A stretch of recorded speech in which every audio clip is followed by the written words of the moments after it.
So I wrote a piece earlier this week on my Substack about just some of the myths that we're hearing, and you saw it again today with the Israeli government. I mean, I think like the biggest myth being this myth that like this is that the humanitarian crisis is entirely the making of Hamas and the UN. Like, look, the UN, I'll tell you, as somebody who worked in the Biden administration and worked really hard on humanitarian issues and have been working on these issues for years, like the relationship between like UN aid providers and the Israeli defense forces is like terrible, like has been for a long time, and like yes, it could be better, and like it would help the UN if it was better, and part of that is also on the UN.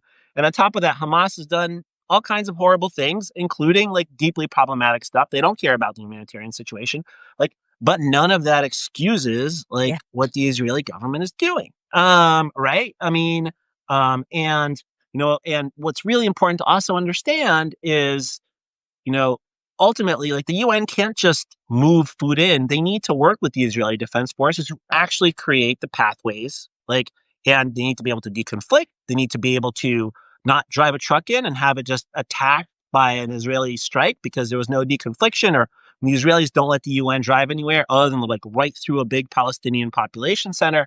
It's all this kind of like, you know, well, it's just they need to get the aid, and that